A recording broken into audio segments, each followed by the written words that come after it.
دوستو یہ کہانی ایک ایسے آپریشن کی ہے جسے امریکی فوج کی تاریخ کی بڑی ناکامیوں میں سے ایک سمجھا جاتا ہے، کیونکہ اس میں سینکڑوں صومالی شہریوں کی ہلاکت کے ساتھ ساتھ 18 امریکی فوجیوں کی ہلاکت ہوئی، جن میں سے کئی کی لاشوں کو موگادیشو کی گلیوں میں گھسیٹا گیا۔ نیٹ فلیکس نے اس واقعے کے بارے میں ایک نئی series Surviving Black Hawk Down release کی ہے، جس میں امریکی فوجی اور صومالی جنگجو 3 اکتوبر 1993 کی موگادیشو کی جنگ کو یاد کرتے ہیں۔ بعض دفاعی ماہرین کے مطابق اس آپریشن کی ناکامی نے امریکہ کو اپنی فوج کے مکمل انخلاء پر مجبور کیا تھا۔ موگادیشو کی جنگ کے دوران صومالی جنگجوؤں نے امریکی بلیک ہاک ہیلی کاپٹر بھی مار گرائے تھے، جس کے بعد مطلوب وارلارڈ جنرل فرح عبدید کے ساتھیوں کو پکڑنے کے لیے شروع کیا گیا آپریشن امریکی فوجیوں کو بچانے کے ایک ریسکیو آپریشن میں تبدیل ہوا۔ اس امدادی آپریشن میں اقوام متحدہ کی امن فوج میں شامل پاکستانی دستوں نے بھی اپنے ٹینکوں سمیت حصہ لیا تھا۔ دوستو کہانی کی شروعات کئی ماہ قبل یعنی جون 1993 میں ہوئی، جب جنرل فرح عبدید کے حکم پر اقوام متحدہ کی امن فوج میں شامل پاکستانی دستے پر حملے میں 24 پاکستانی فوجی ہلاک اور درجنوں زخمی ہوئے تھے۔ اس کارروائی کے بعد اقوام متحدہ کی طرف سے جنرل عبدید کی ملیشیا کے خلاف کارروائی کے مطالبے کے نتیجے میں امریکی فوج جنرل عبدید کی کھوج میں مصروف ہو گئی۔ جولائی میں امریکی فورسز نے عبدید کے گھر چھاپا مارا، جس میں ان کے قبیلے کے کئی رہنما ہلاک ہوئے اور نتیجتاً جنگجوؤں نے امریکی فورسز اور اقوام متحدہ کے امن فوج پر حملے تیز کر دیے۔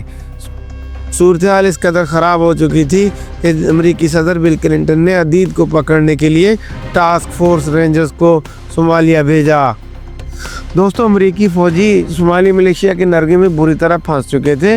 انہیں بچانے کے لیے ایک ریسکیو آپریشن پلان ترتیب دیا گیا، جس کے تحت پاکستانی، ملیشین اور امریکی افواج پر مشتمل اقوام متحدہ کے دستوں کو رات گئے متاثرہ علاقے کی جانب روانہ کیا گیا۔ اتنے گھنٹے گزرنے کے باوجود وہاں دونوں گروپوں کے بیچ فائرنگ جاری تھی۔ اس وقت تک فضا میں موجود بقیہ امریکی ہیلی کاپٹر واپس بلا لیے گئے تھے۔ اقوام متحدہ کی درخواست پر اس ریسکیو آپریشن میں پاکستانی دستوں نے ٹینکوں اور بختر بند گاڑیوں سمیت حصہ لیا تھا، جبکہ امریکی فوجیوں کی واپسی کے لیے 3 خالی بختر بند گاڑیاں بھی لے جائی گئیں۔ تو امریکی فوجیوں کو بچانے کی اس ریسکیو آپریشن میں پاکستانی اور ملیشین دستوں نے نمایاں کردار ادا کیا تھا۔ ریسکیو ٹیم رات 11 بجے بندرگاہ سے روانہ ہوئی، جس میں سب سے آگے پاکستانی دستے اور ان کے بعد امریکی اور ملیشین دستے لڑائی کے مقام کی طرف گامزن تھے۔ پاکستانی فورسز کو یہ ذمہ داری دی گئی کہ کوئک ریسپانس فورس کو بندرگاہ سے اولمپک ہوٹل تک لے جانا ہے، علاقے کا محاصرہ کرنا ہے، فائر سپورٹ دینا ہے، اور جب رینجرز کو ریسکیو کر لیا جائے تو ان کا محفوظ انخلاء یقینی بنانا ہے۔ یعنی اس ریسکیو آپریشن میں پاکستانی فورسز کو سب سے پہلے اندر جانا تھا اور سب سے آخر میں باہر آنا تھا۔ دوستو پاکستانی ٹینک اس ریسکیو کی قیادت کر رہے تھے، مگر ان میں نائٹ ویژن یعنی اندھیرے میں دیکھنے کی صلاحیت نہیں تھی، اور تنگ گلیوں سے گزرتے ہوئے انہیں شدید مزاحمت کا سامنا کرنا پڑ رہا تھا۔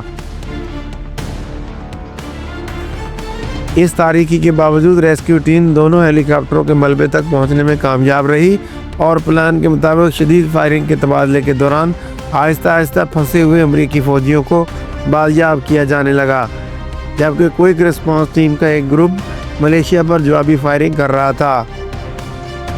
رات 3 بجے کے قریب ٹینکوں کا ایندھن ختم ہونے لگا تھا، کیونکہ یہ 3 گھنٹوں سے چل رہے تھے اور انہیں باری باری ری فیولنگ یعنی ایندھن بھرنے کے لیے بھیجا گیا تھا۔ ملیشین دستے میں شامل 2 بختر بند گاڑیوں پر راکٹ لانچر سے حملے کیے گئے، اور اس ریسکیو آپریشن کے دوران ایک ملیشین اور ایک پاکستانی فوجی کی ہلاکت بھی ہوئی۔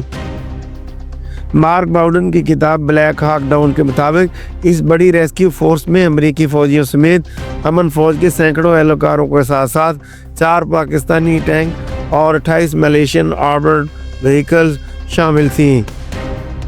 ریسکیو ٹیم میں پاکستانی ٹینکوں میں نائٹ ویژن کی صلاحیت نہیں تھی، مگر یہ صف اول میں تھے۔ تنگ راستوں سے گزرتے ہوئے ان کی رفتار کم تھی، اس کے باوجود آپریشن میں کامیاب رہے۔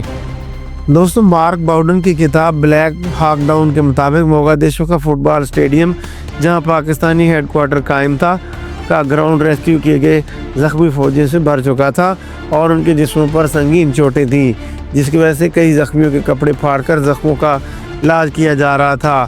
تاہم اس ریسکیو آپریشن کے بارے میں سن 2001 میں بننے والی معروف فلم بلیک ہاک ڈاؤن میں پاکستانی شراکت داری کو نظر انداز کیے جانے کا الزام لگایا گیا تھا، جیسے سابق پاکستانی فوجی صدر جنرل مشرف نے اپنی کتاب ان دی لائن آف فائر میں لکھا کہ افسوس ہے کہ فلم بلیک ہاک ڈاؤن میں صومالیہ میں ملیشیا اور پاکستان کے کردار کو نظر انداز کیا گیا۔